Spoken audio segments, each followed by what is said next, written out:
దేవుని పరిశుద్ధ నామమునకు స్తోత్రాలు చెల్లిస్తూ ఉన్నాం. ప్రభునందు ప్రేమైనటువంటి దేవుని పిల్లలందరికీ ప్రభువును రక్షకుడైన యేసుక్రీస్తు నామములు శుభాలు స్వాగతాన్ని తెలియచేస్తూ ఉన్నాను. ప్రభునందు ప్రియులారా, ఆయన వాక్యమే సత్యము అనేటువంటి కార్యక్రమానికి మిమ్మల్ని అందరినీ ప్రేమతో మరోసారి ఆహ్వానిస్తూ, మరి ఈరోజు మన ధ్యానం కొరకు ఆదికాండం 39వ అధ్యాయము 2వ వచనాన్ని చదువుకొని ధ్యానం చేద్దాం. యెహోవా యోసేపునకు తోడై ఉండెను గనుక అతడు వర్ధిల్లుచు తన యజమానుడగు ఆ ఐగుప్తీయుని ఇంట ఉండెను. ప్రార్థన చేసుకుందాం. దయాళుడు అయిన మా తండ్రి, పరిశుద్ధుడు అయిన మా ప్రియ ప్రభువా, నీకే స్తుతులు స్తోత్రాలు చెల్లిస్తూ ఉన్నాము. క్రీస్తునందు మమ్మలను ప్రేమించి మాకిచ్చిన గొప్ప రక్షణకై స్తోత్రాలు. రక్షణ పొందిన మేము ఈ లోకంలో ఎలాగున జీవిస్తూ మిమ్మల్ని మహిమపరచాలో, ఎలాగన మేము దీవించబడినటువంటి వారముగా ఆశీర్వాదకరమైనటువంటి జీవితాలు ఎలాగున మేము జీవించవలనో ఆ సంగతులన్నీ కూడా మీ గ్రంథంలో మీరు మాకు రాయించి నాయన మాకు ప్రభా బోధించుతున్నందుకై నీకు స్తుతులు స్తోత్రాలు చెల్లిస్తున్నాం. తండ్రి, ఈ సమయంలో నీ పరిశుద్ధ గ్రంథములో నాయన మీరు రాయించని నీ మాటలు చదువుకున్నాం. వాటిని మీరే మాకు తేటగా వివరించండి, బోధించండి. మమ్మలను సర్వసత్యములోనికి నడిపించి ఆ సత్యములో మమ్మల్ని ప్రతిష్ఠించి ఆ సత్యవాక్య ప్రకారంగా జీవించేటువంటి కృపను మాకందరికీ కూడా మీరే దయచేయమని మా రక్షకుడు ప్రభువైన యేసుక్రీస్తు నామమున స్తోత్రాలు చెల్లించి ప్రార్థించి వినమ్రత వేడుకుంటున్నాము తండ్రి, ఆమేన్. ప్రభునందు ప్రియమైనటువంటి సహోదరి సహోదరులారా, మనం చదువుకున్నటువంటి వాక్య భాగములో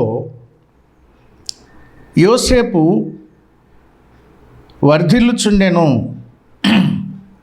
యోసేపు వర్ధిల్లుచుండెను అనే మాట.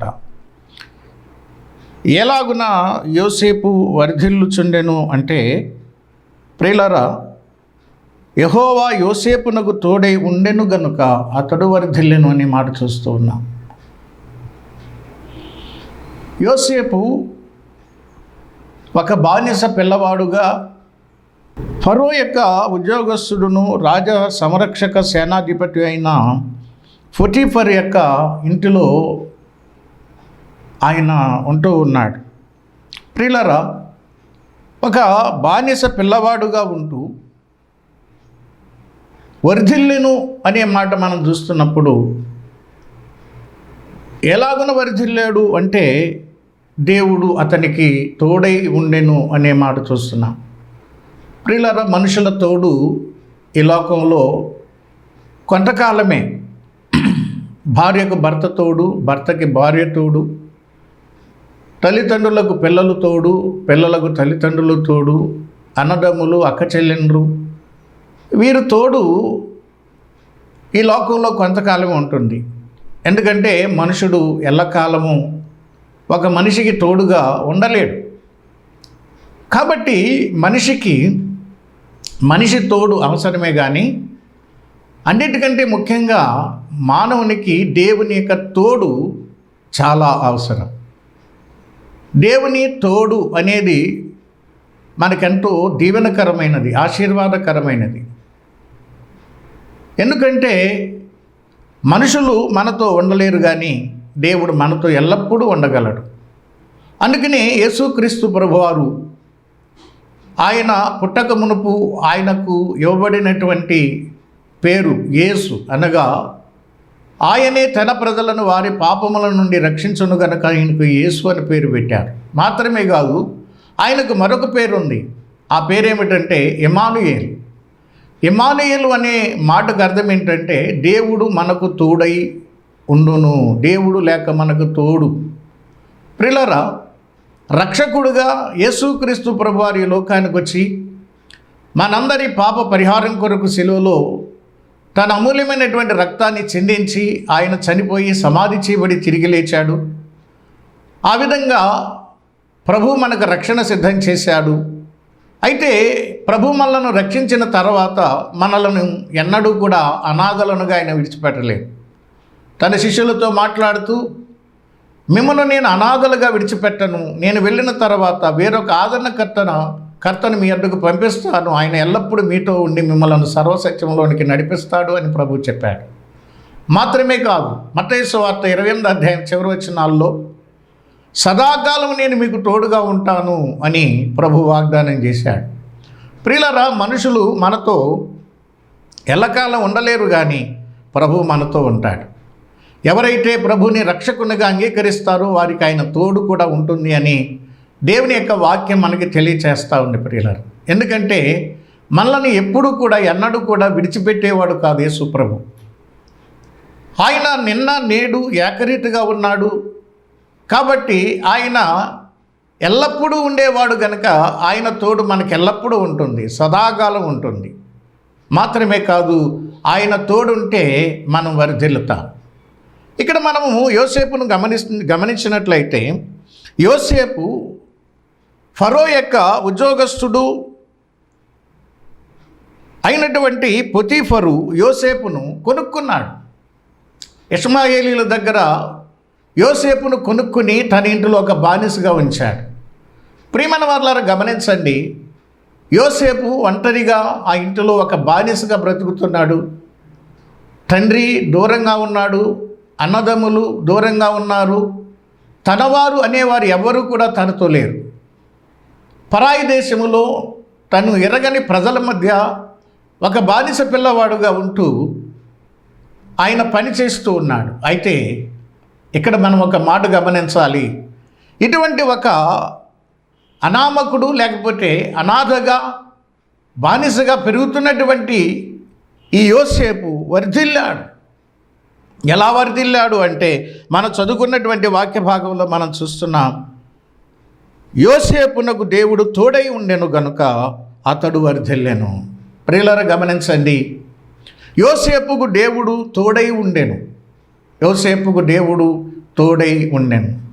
మానవుని తోడు యోసేపుకు లేదు. తన రక్త సంబంధులు కానీ, తన బంధుమిత్రులు కానీ, తన స్నేహితులు కానీ ఎవరు యోసేపుకు తోడుగా లేరు, కానీ దేవుడు యోసేపుకు తోడుగా ఉన్నాడు. ప్రియమైన స్నేహితుడా, సోదరి సోదరులారా, ఈ లోకంలో నీకెవ్వరూ లేకపోవచ్చు, నువ్వు అనాథవి కావచ్చు, నిన్నన్నరూ విడిచిపెట్టిన ఒక ఏకాకిగా ఉండవచ్చు.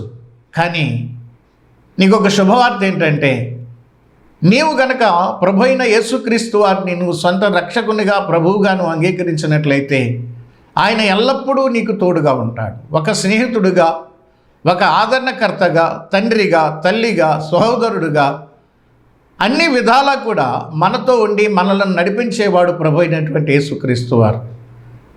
ఆయనను అంగీకరిస్తే చాలు, ఆయనను నమ్ముకుంటే చాలు. ఆయన మనకు రక్షకుడు మాత్రమే కాదు, మనకు తోడుగా ఉండేటువంటి మంచి స్నేహితుడు యేసుక్రీస్తు ప్రభు. అందుకని నేను మనవి చేస్తున్నాను, ఇంకా ప్రభువుని కనుక మీరు అంగీకరించకపోతే ఇప్పుడైనా ఆ ప్రభువుని అంగీకరించి ఆత్మరక్షణ పొంది దైవరాజ్యానికి వారసులై ఈ లోకంలో ఆయన తోడును, ఆయన సహాయాన్ని, ఆయన సహవాసాన్ని అనుభవిస్తూ వర్ధిల్లాలని ప్రభు పేట మీకు మనవి చేస్తూ ఉన్నాను. ప్రియమైన వారలారా, గమనించండి, యోసేపుకు మనుషులు తోడు లేరు. అంత మాత్రమే కాదు, యోసేపుకు అసలు దైవ ప్రత్యక్షతే లేదు. ఎందుకంటే పితరుల యొక్క జీవితాలను మనం చూసినట్లయితే అబ్రహాము జీవితములో దేవుడు 8 సార్లు ఆయనకు ప్రత్యక్షమయ్యాడు. ఇస్సాకు జీవితములో దేవుడు ఆయనకు 2 సార్లు ప్రత్యక్షమయ్యాడు. యాకోబు జీవితంలో దేవుడు 7 సార్లు ప్రత్యక్షమయ్యాడు. కానీ యోసేపుకి ఎటువంటి ప్రత్యక్షత లేదు. యోసేపు యొక్క జీవితాన్ని మనము ధ్యానం చేసే కొలది ఎన్నో అమూల్యమైనటువంటి విషయాలు మనం గమనించవచ్చు. దైవ ప్రత్యక్షత లేదు, ఆయనకి దేవుని వాక్యము లేదు, వాక్య ప్రత్యక్షత లేదు, కానీ యోసేపుకు దేవుడు తోడుగా ఉన్నాడు. ప్రియమైన వారలారా, దేవుని యొక్క తోడు మనకుంటే మనకంతే చాలు. అందుకని ఒక భక్తుడు కూడా పాడుతూ ఉంటాడు, మనకు తెలుసు, నీవు తోడైయున్న జాలు యేసు నిత్యము నాకది మేలు. ప్రియమైన వారలారా, నీవు తోడుగా ఉంటే చాలయ్యా, నిత్యము నాకు మేలే. అవును ప్రియులారా, నీతో మనుషులు ఎంతమంది ఉన్నా కానీ దేవుని యొక్క తోడు కనుక నీకు లేకపోయినట్లయితే ఉన్నదంతా కూడా, ఉన్న వాళ్ళంతా కూడా వ్యర్థమే. కారణం ఏంటంటే దేవుని యొక్క తోడు మనకు ఉన్నట్లయితే మనం వర్ధిల్లుతాం. యోసేపు తన జీవితంలో ఒక బానిసగా ఆ పొతీఫరు ఇంట్లో చేరాడు, కానీ పని చేస్తున్నాడు, కానీ దేవుడు యోసేపును వర్ధిల్ల చేసినట్లుగా మనం చూస్తూ ఉన్నాం. ప్రియమైన వారలారా గమనించండి, యోసేపు అబ్రహాము, ఇస్సాకు, యాకోబుల కంటే కూడా యోగ్యమైనటువంటి వాడు కనబడతా ఉన్నాడు. అబ్రహాములో లోపాలున్నాయి, ఇస్సాకులో లోపాలున్నాయి, యాకోబులో లోపాలున్నాయి. అబ్రహాము యాకోబుల కన్నా తక్కువ లోపాలు ఇస్సాకులో ఉన్నాయి, కానీ పితరులు ముగ్గురులో కూడా లోపాలున్నాయి. కానీ యోసేపు జీవితంలో ఏ లోపము లేదు. యోసేపు యోగ్యుడిగా కనబడుతున్నాడు. యోసేపు ఒక శ్రేష్టమైనటువంటి భక్తి జీవితాన్ని కలిగి ఉన్నాడు. యోసేపు ఒక శ్రేష్టమైనటువంటి విశ్వాసపు అడుగుదాడల్లో నడుస్తున్నటువంటి వాడుగా మనకు కనబడతా ఉన్నాడు. కాబట్టి ప్రియులారా గమనిద్దాం, యోసేపును మనం ఇక్కడ చూస్తున్నప్పుడు ఆయనలో ఏ లోపాలు లేవు. ఈ దినాల్లో కూడా దేవుడు కనబడాలని అంటారు చాలామంది, దేవుడు నాకు ప్రత్యక్షం కావాలంటారు చాలామంది, దేవుడు నాతో మాట్లాడాలంటారు చాలామంది. కానీ యోసేపుకు ఏ ప్రత్యక్షత లేదు, యోసేపుకు దేవుని వాక్యం లేదు. అయినా కానీ యోసేపు తన యొక్క జీవితంలో ఏ లోపము లేకుండా ప్రభు కొరకు చక్కగా ఆయన జీవించినటువంటి జీవితాన్ని మనము ఇక్కడ చూస్తూ ఉన్నాం ప్రియులారా. ఇక్కడ మనం గమనించినట్లయితే ఈ 39వ అధ్యాయంలోనే 4 సార్లు యోసేపుకు దేవుడు తోడుగా ఉన్నాడు అనేటువంటి మాటలు మనం చూస్తూ ఉన్నాం. ప్రియమైన వారలారా, 2వ వచనములో 3వ వచనములో మనం చూస్తూ ఉన్నాం దేవుడు యోసేపుకు తోడుగా ఉన్నాడు అని. అలాగే 21వ వచనములో 23వ వచనంలో కూడా దేవుడు యోసేపుకు తోడుగా ఉన్నాడు అని. ప్రియులారా, దేవుడు యోసేపుకు తోడుగా ఉన్నాడు కాబట్టి ఆయన ఎన్ని శ్రమల గుండా వెళ్ళినా, ఎన్ని కష్టాలు గుండా వెళ్ళినా, ఎన్ని అవమానాలు, ఎన్ని వ్యతిరేకమైనటువంటి పరిస్థితులు గుండా ఆయన ప్రయాణం చేసినా కూడా ఆయన ఏమాత్రం కూడా తొట్టిల్లలేదు, ఏమాత్రం కూడా తొలగిపోలేదు, ఎటువంటి లోపాలకు ఆయన గురి కాలేదు. ప్రియులారా గమనించండి, దేవుని యొక్క తోడు మనకి ఎంత అవసరమో ఒక్కసారి మీరు ఆలోచన చేయండి. ఈనాడు రక్షించబడ్డాము అనేటువంటి విశ్వాసులు ఉన్నారు, కానీ దేవుని యొక్క తోడు అనుభవిస్తున్నటువంటి విశ్వాసులుగా ఉన్నారా? ఒక్కసారి మనం ఆలోచన చేయాలి. దేవుని తోడు మనకు ఉండాలి. ఎందుకంటే దేవుడు నీతో ఉండాలి, నిజమే, ఆయన నీతో ఉంటానని వాగ్దానం చేశాడు. అయితే దేవుడు నీతో ఉన్నాడా? ప్రియులారా గమనించండి, దేవునితో మనం ఉంటే దేవుడు మనతో ఉంటాడు. ప్రియమైన వారలారా గమనించండి, ఆనాడు దావీదు కూడా 23వ కీర్తనలో ఒక మాట చెప్పాడు, ఆయన దుడ్డు కర్ర, ఆయన దండము నాకు తోడుగా ఉన్నది అని చెప్పాడు. దావీదుకు దేవుని దుడ్డు కర్ర, దండము తోడుగా ఉంది, కానీ ఈనాడైతే మనకి సాక్షాత్తు దేవుడే తోడుగా ఉన్నాడు, దేవుడే తోడుగా ఉంటాను అని ఆయన వాగ్దానం చేశాడు, ఉన్నాడు. అయితే ఆయనతో నువ్వు ఉన్నావా? ప్రియమైన వారలారా గమనించండి, ఈనాడు రక్షించబడ్డారు అని చెప్పుకుంటున్నారే కానీ లోకంతో సహవాసం చేస్తున్నారు, సాతానుతో సహవాసం చేస్తున్నారు. శరీర కోరికలను తీర్చుకోవడానికి, శరీరాన్ని సంతోషపెట్టుకోవడానికి, శరీరాన్ని తృప్తిపరచుకోవడానికి శరీర ఆశలతో స్నేహం చేస్తూ ఉన్నారు ఈనాడు. ప్రియమైన వారలారా గమనించండి, దేవుని బిడ్డలమైన మనము దేవునితో సహవాసం చేయాలి. అందుకని అపొస్తలుల కార్యాల గ్రంథం 2వ అధ్యాయము 42వ వచనములు అంటాడు, వారు అపొస్తలుల బోధ యందును, సహవాసమందును, రొట్టె విరుచుట యందును, ప్రార్థన చేయుట యందును వారు ఎడతెగక ఉండిరి. దేవునితో సహవాసం, దేవునితో సాన్నిధ్యమైనటువంటి సంబంధాన్ని కలిగి ఉండటం అనేది విశ్వాస యొక్క లక్షణంగా మనం చూస్తూ ఉన్నాం. ఆనాడు ఆదిమ క్రైస్తవులు ఆ మొదటి శతాబ్దములో రక్షించబడినటువంటి దేవుని ప్రజలందరూ కూడా వారు ఈ 4 విషయాల్లో ఎడతెగకుండా వారు జీవించినట్లు మనం చూస్తూ ఉన్నాం. ప్రియులారా, దేవునితో మనం నడవాలంటే ఆయన బోధ అంటే అపొస్తలుల బోధ. ఈనాడు రకరకాల బోధలు మనం వింటూ ఉన్నాం. కలిపి చెరిపేడు బోధకులు ఉన్నారు, కపటంగా వంచనగా బోధించేటువంటి బోధకులు ఉన్నారు. ఈ బోధ కాదు మనకి కావలసింది. సాక్షాత్తు దైవ ప్రత్యక్షత పొందినటువంటి, వాక్య ప్రత్యక్షత పొందినటువంటి అపొస్తలులైనటువంటి బోధ మనకు అవసరమైనది. అపొస్తలుల బోధలో వారు పెరిగారు. రెండవది సహవాసం. ఎవరి సహవాసం? యోహాను రాసినటువంటి మొదటి పత్రిక 1వ అధ్యాయంలో యోహాను భక్తుడు అంటాడు, మన సహవాసం అయితే తండ్రితోనూ ఆయన కుమారుడైనటువంటి యేసుక్రీస్తుతో కూడా ఉన్నది. మాత్రమే కాదు, తన కుమారుడైన యేసుక్రీస్తు వారి యొక్క సహవాసమునకు పిలిచినటువంటి దేవుడు నమ్మదగినవాడు అని బైబిల్ గ్రంథం తేరగా తెలియచేస్తా ఉన్న ప్రియులారా. దేవుడు మనల్ని ఎందుకు పిలిచాడు, మనల్ని ఎందుకు రక్షించాడు అని అంటే, మనము మన రక్షకుడైన యేసుక్రీస్తుతో సహవాసం చేయడానికి ఆయన మనల్ని పిలిచాడు. మన పరలోకపు తండ్రి అయినటువంటి దేవునితో మనం సహవాసం చేయడానికి ఆయన మనల్ని పిలిచాడు. పరలోకపు తండ్రితో మనం ఏ విధంగా సహవాసం చేయగలము అంటే, ప్రార్థన ద్వారా తండ్రితో మనం సహవాసం చేయగలం. కుమారుడైనటువంటి యేసుక్రీస్తుతో మనం సహవాసం చేయాలంటే ఆయన వాక్యము ద్వారా మనము ఆయనతో సహవాసం చేయగలం. ఎందుకంటే వాక్యమై ఉన్న దేవుడు శరీరధారిగా కృపా సత్య సంపూర్ణుడిగా మన మధ్య నివసించాడు.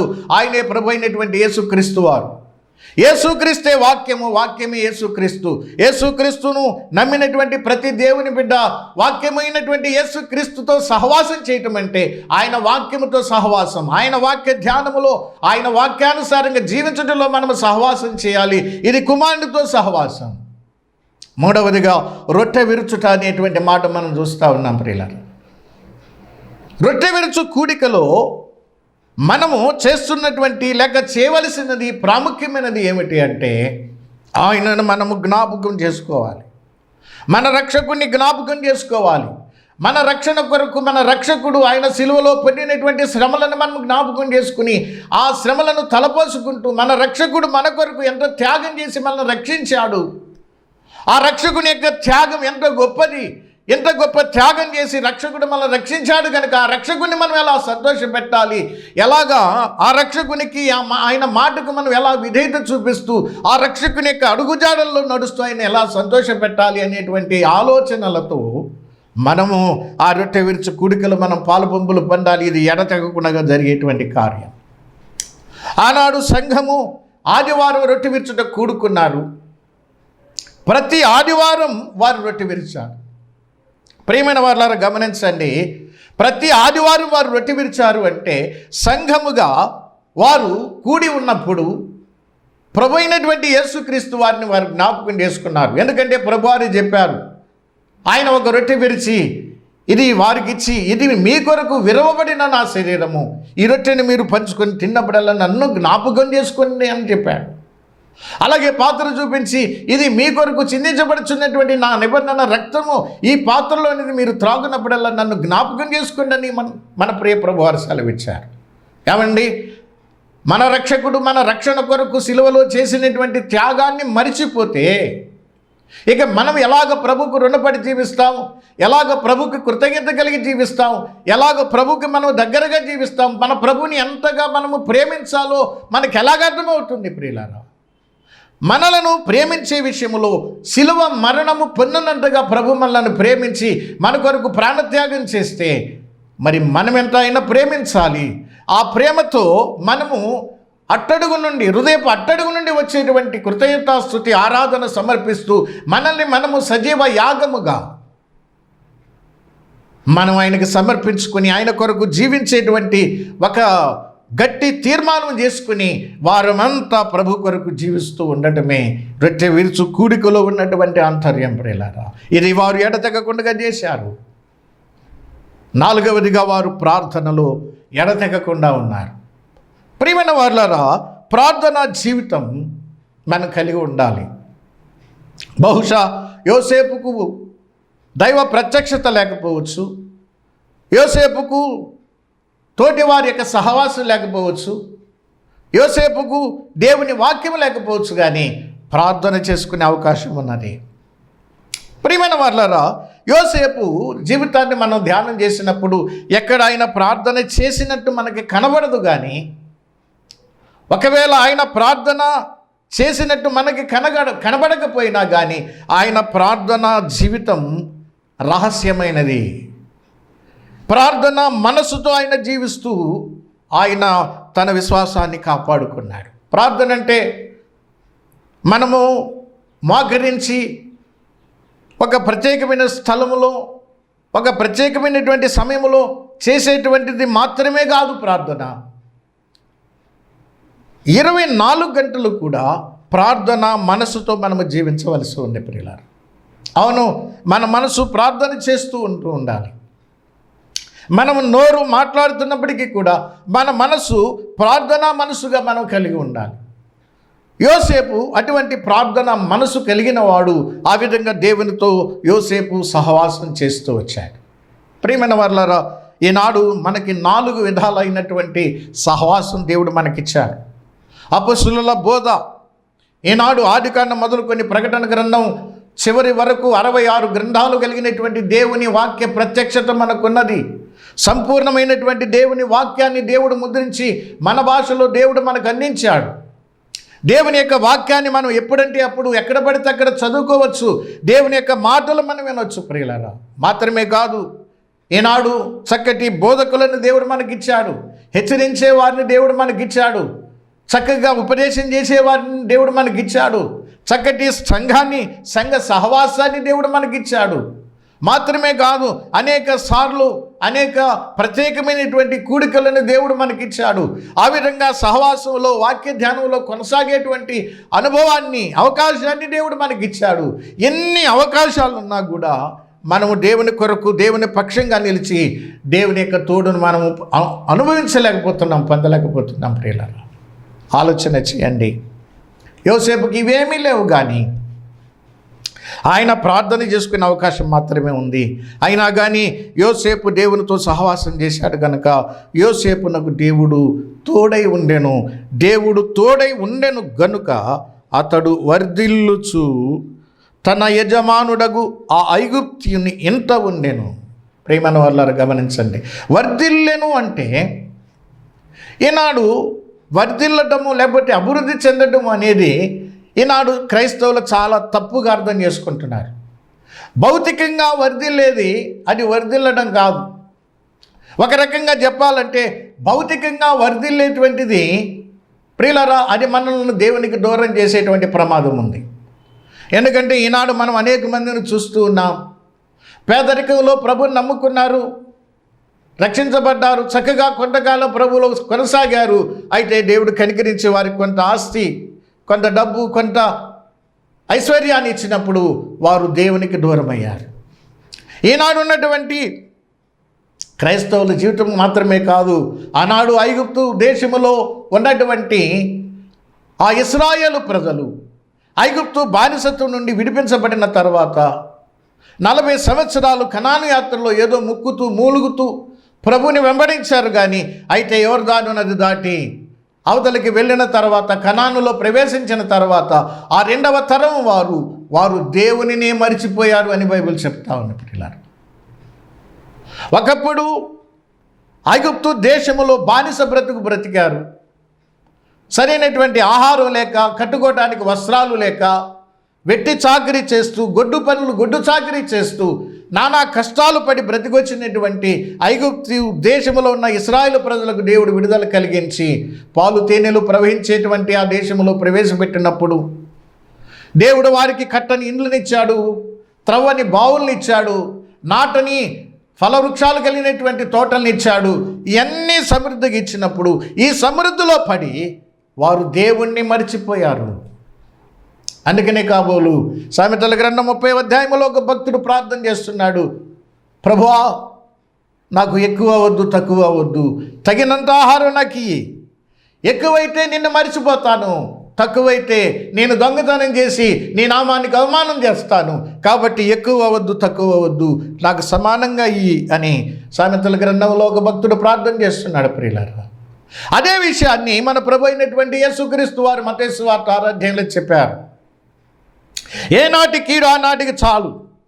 ఆకాశ పక్షులను చూడండి, వాటికి నిలవలేమి లేవు, వాటికి వ్యవసాయాలు లేవు, గాథలు లేవు, అవి ఏమీ దాచుకోవు. కానీ దేవుడు వాటిని పోషిస్తున్నాడు. కానీ మీరు వాటికంటే శ్రేష్ఠులు కారా, అల్ప విశ్వాసులారు ఎందుకు చింతపడుతున్నారు? దేవుడు మిమ్మల్ని పోషిస్తాడు. నిజంగా నేను అంటాను, నిజమైనటువంటి ఆశీర్వాదం, నిజమైనటువంటి అభివృద్ధి ఏది అంటే ఆనాటి ఆహారం ఏనాటి ఆహారం ఆనాడే. అందుకని అదే మత్తయి సువార్త 6వ అధ్యాయములో ప్రభు నేర్పినటువంటి ప్రార్థనలో, ఆ మాదిరి ప్రార్థనలో ఒక మాట, నేడు మా అనుదిన ఆహారం మాకు దయచేయము తండ్రి అని ప్రార్థన చేయమని ప్రభు చెప్పాడు. ఎందుకంటే ఎక్కువైతే దేవుని మర్చిపోతాం, తక్కువైతే దొంగిలించి దేవుని నామానికి అవమానం తెస్తాం. కాబట్టి తగినంత ఆహారం అదే దేవుడు మనకు నేర్పించాడు. తగినంత ఆహారముతో జీవిస్తూ దేవునిలో వర్ధిల్లాడు. ప్రియమైన వారలారా గమనించండి, విశ్వాసములో వర్ధిల్లాడు, ఆత్మీయతలో వర్ధిల్లాడు, యోగ్యతలో వర్ధిల్లాడు యోసేపు జీవితము వర్ధిల్లుచు ఎక్కడున్నాడు అంటే తన యజమానుని ఇంట, ఒక ఐగుప్తీయుని ఇంట. ఐగుప్తు లోకానికి సాదృశ్యంగా ఉంది.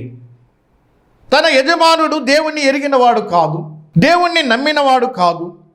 కానీ ఒక అన్యుడు, విగ్రహారాధికుడు అయినా సరే ఎక్కడున్నాడు? ఒక అన్యుని ఇంట ఉన్నాడు. ఒక అన్యుడు తనకి యజమానుడిగా ఉన్నాడు.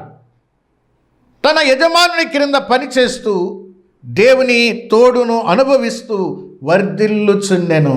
ప్రియులారా, ఈనాడు వర్ధిల్లడం అంటే మీరేమనుకుంటున్నారు అంటే ఆర్థికంగా వర్ధిల్లడం అనుకుంటున్నారు. నో, అది మనకి కీడే కానీ మేలు కాదు. ఎందుకంటే నీకెంత డబ్బున్నా, నీకెంత ఆస్తున్నా, నువ్వు తినేది పట్టడన్నమే, నువ్వు పోయేది అదే నిద్ర. ఒక రకంగా చెప్పాలంటే విస్తారమైనటువంటి ఆస్తి ఉంటే నీకు గలిబిలి గందరగోళం తప్ప పట్టే నిద్ర కూడా నీకు పట్టదు, తినే ఆహారం కూడా నీకు అరగదు.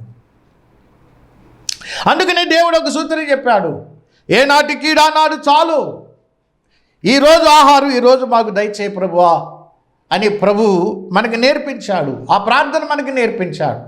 ఆనాడు ఐగుప్తు దేశం నుండి బయటకు వచ్చినటువంటి ఇశ్రాయేలు ప్రజలు కనాను యాత్ర చేస్తూ ఉంటుండగా 40 సంవత్సరాలు కూడా దేవుడు అదే రీతిగా వారిని పోషించాడు. వారానికి 7 రోజులు అయితే 7వ రోజు వారికి విశ్రాంతి దినం. 6 రోజులు దేవుడు వారికి మన్నాను ఆహారంగా ఇచ్చాడు. 6వ రోజున 7వ రోజు విశ్రాంతి తీసుకోవాలి కాబట్టి 7వ రోజు ఆహారం కూడా 6వ రోజునే వారికి ఇచ్చాడు. ఆ విధంగా దేవుడు వారిని పోషిస్తూ వచ్చాడు. దేవుని యొక్క ఏర్పాటు, దేవుని యొక్క ప్రణాళిక, దేవుని యొక్క ఆ విధులు, దేవుని యొక్క ఆ కట్టడలు మనకి ఎంత మేలు చేస్తాయి అంటే ప్రియులారా, మనం వర్ణించలేనంత గొప్ప మేలును అవి మనకు చేస్తూ ఉంటాయి. అయితే ఇక్కడ మనం గమనిస్తున్నాం, యోసేపు ఒక బానిసగా ఒక అన్యుని ఇంట వర్ధిల్లుచుండెను.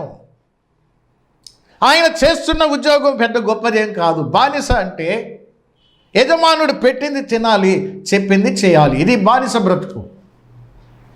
కాబట్టి ఈ విషయంలో యోసేపు ఎంత చక్కగా దేవునిలో వర్ధిల్లుచున్నాడో ఒకసారి ఆలోచన చేయండి. నేను మరలా జ్ఞాపకం చేస్తున్నాను, వర్ధిల్లడం అంటే నీ బిల్డింగులు, నీ బ్యాంక్ బ్యాలెన్సులు, నీ వెండి బంగారాలు, నీ వాహనాలు, నీ చదువులు, నీ ఉద్యోగాలు కాదు. వర్ధిల్లడం అంటే దేవునిలో వర్ధిల్లటం, దేవునిలో యోగ్యమైనటువంటి జీవితాన్ని జీవించటం. ఇది యోసేపుకు సాధ్యమైంది. ఎలా సాధ్యమైంది అంటే యోసేపు నమ్మకస్తుడు, దేవునిలో నమ్మకస్తుడు.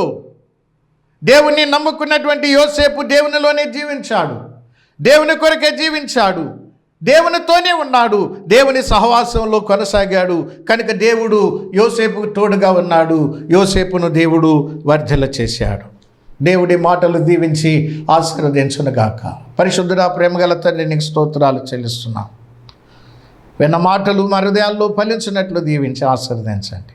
యేసు ప్రభు నామమును బట్టి ప్రార్థన చేసి వేడుకుంటున్నాం తండ్రి. ఆమేన్.